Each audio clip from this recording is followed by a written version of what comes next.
Comme dit Max Payne souvent, nous ne sommes pas tout seuls. Exactement. Il le dit, mais on n'est jamais tout seul. tu vois, Ouais. mais bon, Avec un invité étranger.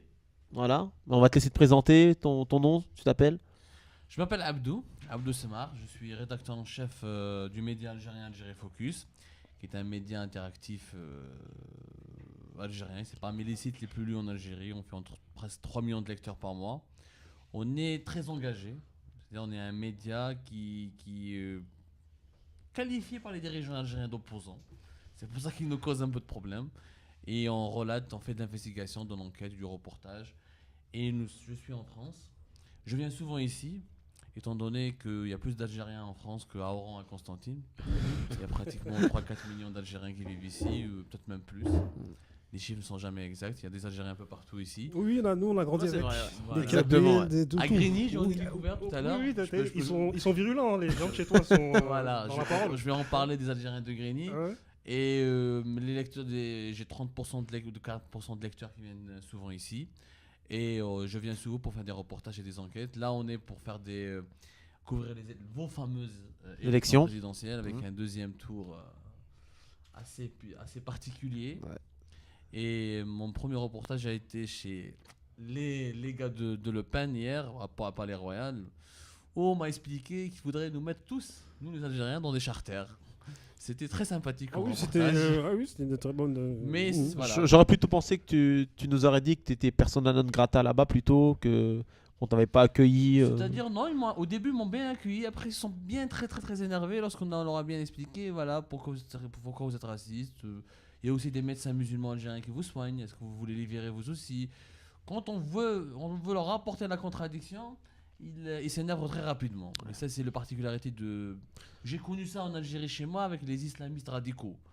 Le fascisme, qu'il soit européen ou vert, c'est-à-dire islamiste dans notre monde arabe, musulman à nous, le fascisme fonctionne de la même manière. Ouais. Il s'énerve dès que tu lui apportes la contradiction.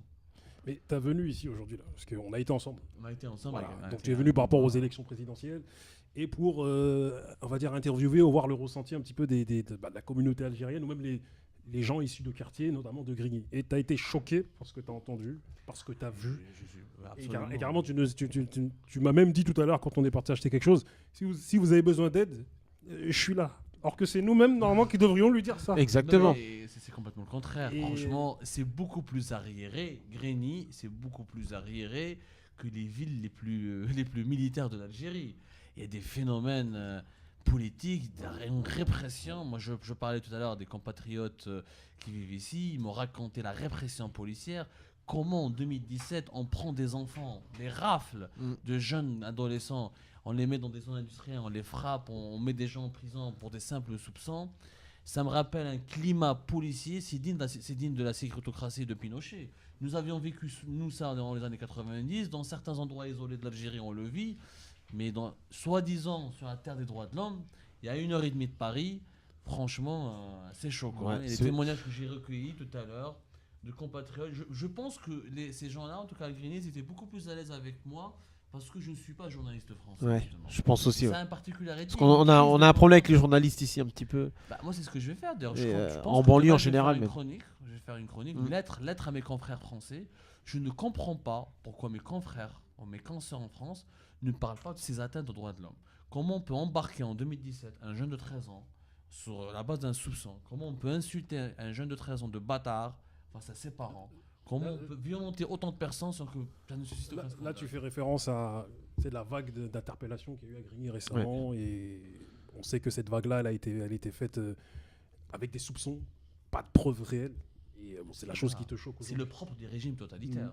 Je veux dire, aujourd'hui, entre la France qui dénonce Bachar al-Assad en Syrie et qui dénonce les atteintes aux droits de l'homme et qui, dans certains territoires, reproduit pratiquement les mêmes choses. Parce que les témoignages que nous avons recueillis, qui sont concordants, c'est pas un ou deux témoignages isolés, Ouais. ça, c'est des témoignages concordants. Donc toute la population que nous avons interrogée, c'est pas des fous. Peut-être un est mythomane, deux, trois, mais pas 8, 5, ils sont pas Mais- tous mythomanes. Revenons un petit peu sur ton média, Algérie Focus. Tu es lu par 3 millions de lecteurs. 3 millions de lecteurs, Et effectivement. on sait qu'en Algérie, Bouteflika, c'est les États généraux. Ouais, bon, des c'est un pays oligarques. compliqué, Bouba. C'est com- un pays très compliqué, mais Comment c'est un pays. tu arrives à diffuser ton message alors qu'on sait que l'Algérie c'est cerné tu sais, au niveau de l'information. Et est-ce qu'on te met des bâtons dans les roues justement par rapport à la Dans les diffusion? roues, je veux dire, moi j'ai 3 accusations: atteinte à la sécurité de l'État, atteinte au symbole de l'État, j'ai des procès pour redressement fiscaux, etc. Oui, j'ai un casier judiciaire dans mon pays pratiquement. Et raconte-nous un petit peu l'Algérie, parce qu'on sait que l'Algérie, c'est le pays, souvent, le souvent. pays d'Afrique qui n'a plus de dette. On sait que l'OPEP, voilà, l'Algérie contrôle son gaz, contrôle son pétrole.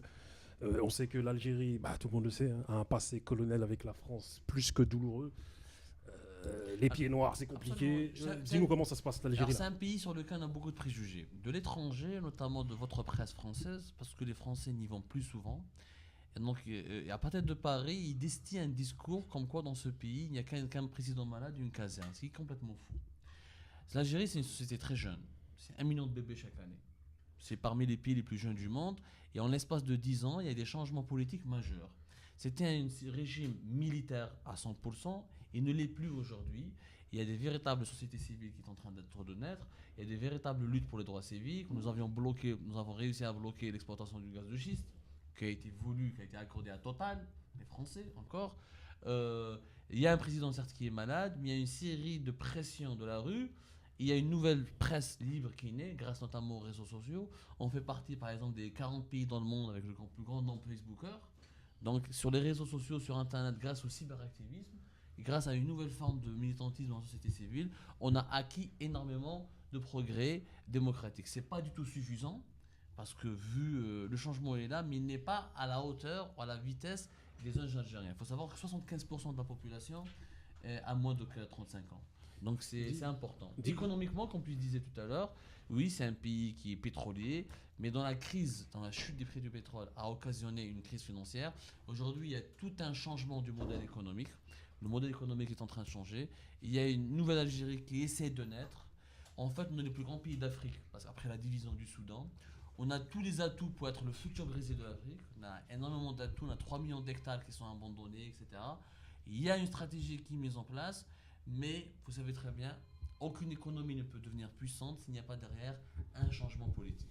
Dis-nous quelle est les Algériens, quelle perception ils ont de la France aujourd'hui, après tout ce passé, après tout ce présent avec la France là. Je vais vous étonner, Quelle est la perception le seul qui a réconcilié un peu les Algériens avec la France, c'est Emmanuel Macron, parce qu'il a osé venir à Alger, il a dit en des termes très clairs, c'est un crime contre l'humanité. Donc nous, bien sûr, vous savez, ma grand-mère, elle est encore en vie. Ma grand-mère, quand elle voit la bataille d'Alger ou elle voit un documentaire sur le colonialisme, elle ne dort pas, elle fait des cauchemars. Mais Est-ce qu'il y a des choses terribles. est-ce que vous dites pas que c'est peut-être de la poudre aux yeux justement parce que comme on a une forte communauté algérienne en France, d'origine algérienne qui sont français, est-ce que c'est pas juste de la poudre aux yeux justement pour se faire élire Bakary? C'est-à-dire que ce soit de la poudre ou pas de la poudre, moi franchement, en tant qu'Algérien, ce qui m'intéresse, c'est qu'ils reconnaissent leurs crimes. Ouais. Moi, ce que je veux, c'est que ma grand-mère puisse dormir la nuit sans faire des cauchemars. Après, qui veut nous mentir, qui reconnaissent. Nous, ce que nous voulons, Algériens, comme les Français harcèlent tout le temps les Allemands par rapport à l'occupation, par rapport à la Shoah, nous voulons faire la même chose. Qu'ils reconnaissent juste qu'ils ont commis des crimes et des massacres. Comme ils ont demandé aux Allemands, nous leur demandons. On ne leur demande pas plus. C'est tout ce qu'on leur demande. Après, maintenant, la relation avec l'Algérie et la France, elle est passionnelle, elle est compliquée, parce qu'il y a des élites françaises qui, malheureusement, propagent beaucoup de préjugés et qui refusent de reconnaître l'apport important de la diaspora algérienne à la France. Tout à l'heure, On va se faire une petite coupure. Vas-y. Allez, Tu m'avais l'air bien lancé, mais Allez, vas-y. 5 minutes, tranquille. Tu vois. Tout à l'heure, tu parlais du fait que ici, on a différents outils pour pouvoir diffuser l'information et qu'on les utilisait pas à bon escient. Ah bah ça c'est sûr. Je suis désolé. Nous par exemple en Algérie pour faire un reportage vidéo pour la télécharger, des fois je prends 2 jours pour la vidéo se télécharge. J'ai un risque sur 2 d'avoir une maladie cardiovasculaire, tellement la connexion internet elle est lente, etc. Vous avez la 5G, vous avez les iPhones, vous avez les smartphones, vous avez tous les outils nécessaires, vous avez le RER, alors que nous on doit aller à pied quand même des fois. On a des bus très vieux, vous avez je sais pas quoi, vous avez, pardonnez-moi tant, mais bon Dieu, vous avez tous les moyens du monde pour faire une véritable révolution silencieuse civique et pour acquérir vos droits, et pourtant on vous voit complètement passif, abandonné, à la limite, je sais pas, à la limite le PSG où ça occupe plus vos esprits, le 6-1 face au Barça. Le voilà le problème. Vous êtes plus ému par le 6-1 face au Barça. Le voilà le que au problème. scandale. Moi, Ouais. je ne C'est que comprends notre pas. esprit il est occupé à autre Pourquoi chose. déjà, quand C'est vous pour ne ça. faites pas- Eh, mais petite enquête, vous C'est partez pour ça. des anciens. Mais Ouais. attends, Comment vous payez beaucoup d'impôts, vous avez des gens qui vivent encore au Moyen-Âge. attends, Je comprends pas. répète-moi le terme que tu as utilisé, révolution civique, silencieuse civique. Révolution, parce que vous savez, je viens d'un pays où, dans le monde arabe, à cause de ce qui s'est passé après le printemps arabe, Daesh, etc., à chaque fois qu'on dit mot révolution, on dit qu'il y a violence. Non, vous avez tous les moyens nécessaires pour faire une véritable. Il y a eu la marche du beurre de 1980. Il faut reconnaître qu'elle a échoué. Il faut le reconnaître. Grigny est le symbole de l'échec de la marche du beurre. C'est simple. Elle a échoué cette marche. Vous devez réinventer un nouveau modèle, un nouveau mouvement social, un nouveau mouvement de contestation pour que vous puissiez enfin exister en tant que citoyen, pas des sous-citoyens. À la fin, moi je connais, je vais pas citer des noms. Je parle à des confrères français. Ils me disent ah Abdul, c'est toi, tu connais plus la France que nous. C'est donc vous ne considérez même pas comme une partie de la France. On vous considère même pas comme une partie de la France. Il est temps que vous vous réveillez, vous dites nous existons. La 5G, vous avez tous les moyens nécessaires. Nous, pour se connecter à Internet, il faut se battre. Une fois, il y a une émeute au sud de l'Algérie, le régime a coupé totalement Internet. Totalement Internet. Je vous parle Mais si, même c'est pas pas. possible. Moi, j'ai fait une émission de télé. La nuit, on m'appelle les gendarmes. Ils ont piqué mes habits, ils ont tout verrouillé, tout le studio. Mon propre slip, je l'ai même pas encore récupéré jusqu'à aujourd'hui. Ça fait 2 ans qu'il est chez les gendarmes. Mes propres vêtements. Bon, Quand même. après quand même, il y a quand même des gens qui essaient de faire des choses. Tu vois, Ah, qui essaient tout de même. Mais c'est vrai que Donc, tu fais partie, ou pas c'est vrai que c'est pas assez du tout. Mais quoi qu'il en soit, de toute manière, on va en discuter à l'after. Non, je veux juste dire- un mot. Il y a Dis-moi. des choses qui font, il y a des gens qui font des choses, mais vous n'êtes pas audible. Mais- Pourquoi vous n'êtes pas audible Hmm. Vous n'êtes pas audible parce que j'ai l'impression que vous n'arrivez pas à vous rendre compte de l'importance des nouvelles technologies dans votre quotidien. Les Français diabolisent Uber, diabolisent les réseaux sociaux, diabolisent tout ça parce que c'est pas des inventions françaises. Hein. Si c'était une invention française, on n'aurait pas diabolisé. Il est aujourd'hui temps que vous cessiez, que vous fassiez des efforts pour être audible. Si vous n'êtes pas audible, Mais tu te dis pas que les gens sont occupés par ce que tu as dit tout à l'heure, le divertissement. C'est exactement. Que en C'est le Occident- divertissement justement qui nous occupe l'esprit et justement à pouvoir faire cette révolution civique silencieuse. moi je pense Parce que le problème il est comme, plus parce que- profond que ça. c'est comme tu l'as dit tout à l'heure, le PSG. On sait que le sport, pas mal de choses sont l'opium du peuple. Et les gens en Occident, on les a endormis, on les a lobotomisés avec ça. C'est pour ça qu'on dispose d'outils dont on n'utilise pas forcément. J'irai plus loin, si je peux me permettre. Mm. Je vous parle en toute franchise. Moi, j'ai rien à gagner. C'est pas mon pays. Hein. Mm. Le 9, je pars, je paye pas d'impôts ici. J'ai pas envie de payer d'impôts ici. Encore une fois, mais je vous dis une chose. Ce n'est pas le divertissement. Je pense que c'est une excuse facile. Il y a vous avez intériorisé le défaitisme.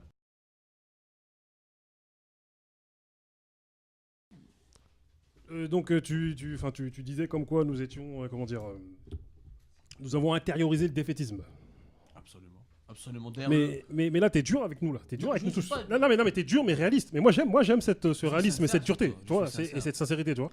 Et, Mais par rapport au peuple algérien justement, est-ce que tu trouves qu'ils sont moins dans le comme tu disais, ils ont intériorisé le défaitiste. Est-ce qu'ils sont moins défaitistes que nous malgré qu'ils ont nous n'avons pas. qu'on n'a pas les mêmes moyens? Nous avons eu une période où nous avons intériorisé le défaitisme à cause de la décennie nord. On a eu une guerre civile. Mm. On a eu des têtes. Moi, franchement, j'ai pas étudié à l'école. Moi, mon prof de français s'est fait massacrer sous mes yeux. À un moment donné, quand tu vis ça, tu te dis ah, il vaut mieux que je bouge pas pour pas replonger le pays dans la guerre. Ouais. Et qu'est-ce Mais qui a avec fait la que ça a nouvelle- changé justement? Ce qui a changé, c'est qu'on a fait 1 million de bébés par an. Quand tu fais 1 million D'accord. de bébés par an, Mm. c'est-à-dire que tu as une nouvelle génération qui n'a pas connu les violences de la guerre civile. Ouais. Les Algériens de 16 ans, 17 ans aujourd'hui, avec un taux de pénétration d'Internet de 30%, on arrive à sortir des gens de prison, à empêcher, à refaire reculer la torture, Mm. à faire sauter des ministres, à faire sauter des scandales, à déranger des ministres et même à Mais- changer un scrutin. Mais- Mais vous avez 120% de taux de pénétration. Mm. mais- Vous avez des jeunes, comme on dit en arabe, Allah ybarak, vous avez des jeunes en conscients, etc. Juste, j'ai l'impression, quand on vient de la banlieue, on a 2 objectifs. On devient footballeur, on devient un one-man show. Ah bah non, je peux venir dans la banlieue sans passer par le football ou le one-man show. Je peux m'imposer, et je peux, etc. Et je peux mais avoir Abdou, une identité politique. Abdou, carrément. tu te dis pas que, comme tu l'as dit, au bout de ces guerres civiles, voilà, il y a eu 1 million de bébés par an, comme tu dis. Mais en fait, c'est la même chose qu'à l'époque de la guerre. C'est-à-dire, en 45, après, il y a eu le baby-boom. Les gens ont fait des bébés. Mais en fait, vous en êtes à ce moment-là. Mais tu dis pas que... Ce que je vais dire, c'est assez violent, mais que les gens ont besoin d'être confrontés à une extrême violence pour à un moment donné peut-être se réveiller et se dire ça y est, c'est parti. Mais vous avez Parce que vous en êtes là, en fait, de vous. 2005, c'était pas une extrême violence. En fait, regarde. Je ne souhaite pas à la France de connaître la guerre civile algérienne. Je pense qu'il faut pas. Tu vois, la perception des émeutes de 2005 que le monde peut avoir et que nous avons n'est pas forcément la même. Exactement. C'est-à-dire que les émeutes de 2005 n'étaient pas une guerre civile. C'est-à-dire que c'était une espèce de guerre avec des groupements de personnes face à la police. Mais c'était pas une guerre civile avec... Comment les médias étrangers en parlaient, ça n'a pas la même image que nous on a Après, eu. ça s'est passé que dans les banlieues. C'est-à-dire que... Franchement, je pense que la société française, en tout cas les banlieues en France, ils ont subi suffisamment d'électrochocs pour susciter un éveil national. Il y a eu beaucoup d'électrochocs. Il y a eu vraiment, rien que par exemple, ces jeunes-là qui sont partis en Syrie, qui sont revenus, rien qu'avec ce qui se passe en ce moment avec l'islamophobie, avec les soupçons de terrorisme, la pensée, l'idéologie du plan Vigipirate, elle-même est un électrochoc. Il y a une stigmatisation elle-même qui crée un électrochoc. Les électrochocs sont là, les ingrédients sont là. Ce qu'il faudrait peut-être, c'est une nouvelle pensée pour fédérer. Parce que les jeunes de la banlieue, ils ne font pas confiance. Pourquoi ils font davantage... Moi, j'étais au quartier nord de Marseille. Il faut dire que Marseille, c'est la ville la plus proche d'Algérie. J'ai été au quartier nord de Marseille. Vous savez, le quartier nord de Marseille, c'est beaucoup plus sous-développé que Grigny. Franchement. Il n'y a même pas de transport. Le jeune du quartier nord de Marseille fait davantage confiance. Et je conclue, il fait davantage confiance aux dealers, aux caïds, qu'à un intellectuel, etc. Pourquoi ? Parce que le caïd parle son langage. Le caïd parle à son intelligence. Nous, dans le monde arabe, les blogueurs ont réussi peut-être à mobiliser en Tunisie, en Égypte, etc. Parce que nous avons parlé à l'intelligence de nos opinions. Nous n'avons pas à mépriser notre population. Nous n'avons pas. Moi, le chômeur algérien, je ne méprise pas. Quand je vais aller voir un chômeur algérien, je ne parle pas de Voltaire ou de Rousseau. Je parle son langage. J'essaie de parler à son trip, à ses tripes. Si peut-être vous, ou si dans la banlieue, il y aurait des leaders qui parlent au trip de ces jeunes-là, sans instrumentaliser la religion, mais réellement de droits sociaux, je pense que ça peut marcher. Mais tu vois, pour conclure, combien de temps reste-t-il 2-3 minutes? On est le FLN, on va abuser un peu. Tout à l'heure, on en parlait en off. Voilà, comme on te l'a dit, il y a des enjeux économiques et politiques et financiers à ce que la banlieue reste telle qu'elle est. Tu vois, il y a comment dire, tous ces enjeux génèrent une espèce de lobotomie. Tu vois, j'utilise des mots forts, hein, mais voilà, il est bien de lobotomiser les gens, à un moment donné, les laisser dans une situation où carrément tu casses leur ambition. Et c'est ce qui se passe dans les quartiers aujourd'hui. C'est que tu casses l'ambition des gens, même si tu vas te dire c'est des excuses, mais en vérité, il faut vivre pour comprendre ces situations-là. Tu crées une espèce d'ambiance dans laquelle les gens sont dans une stagnation. C'est vrai. Et pas d'ambition. Enfin, en tout cas pour certains d'entre eux, pas pour tous. Est-ce que vous souvenez des manifestations et du changement qu'il y a eu au Burkina Faso ? Ouagadougou, Burkina Faso, qui aurait cru que le peuple burkinabé se réveille pour dire non au dictateur qui voulait assembler, j'ai oublié le nom, Compaoré, voilà, qui voulait rester. Au Burkina Faso, c'est la même chose. Il y a tellement de misère. Je ne compare même pas la misère du Burkina et des bonheurs du Burkina avec celle de la France. La misère n'excuse pas, ne justifie certainement pas tout. Je suis d'accord avec toi. C'est-à-dire, au contraire, ça peut être une force motrice. Franchement, je crois Bouba, je le dis vraiment sincèrement. Je pense qu'il y a juste une crise de confiance entre l'action et les jeunes de la banlieue. On va finir là pour de vrai là parce qu'il faut qu'on finisse. Le problème en France, c'est qu'on est dans une précarité dorée. Ça veut dire, tu es dans une précarité, mais tu bénéficies d'aide. Donc ce qui fait qu'en fait, tu peux pas accéder à certaines choses, mais à côté, tu touches de l'argent pour pouvoir subvenir à tes besoins. La question et on n'est pas dans des extrêmes comme en Afrique ou comme. Absolument. Je pense que la question que pour terminer la question, êtes-vous pauvre lorsque vous avez le RER et la 5G ? Êtes-vous pauvre lorsque vous mangez un kebab ? Moi, je ne pense pas. Voilà, moi aussi, Moi, j'ai été ailleurs dans le monde et j'ai vu ce que c'est qu'être pauvre. Vous n'êtes pas pauvre. C'est pour ça que je t'ai dit qu'on est dans une précarité dorée. C'est pour ça que c'est paradoxal, ces deux mots. Mais quoi qu'il en soit, on va terminer, parce qu'il est temps de terminer. Abdou, merci à toi. Monsieur Bach, dis-moi le mot de la fin. Le mot de la fin ? Merci Abdou d'être venu et de nous avoir donné plus d'informations sur son média en Algérie et du combat qu'il mène. Parce que je pense que c'est un combat difficile en plus. En tout cas, nous sommes là pour vous soutenir. Et j'espère vous retrouver dans les meilleures conditions. Et je souhaite longue vie à votre radio. Grigny, on en a vraiment besoin. Merci beaucoup. On est des enfants gâtés, hein. Sache-le. Nous sommes des enfants gâtés, mais ça, on en discutera. Merci, franchement, merci.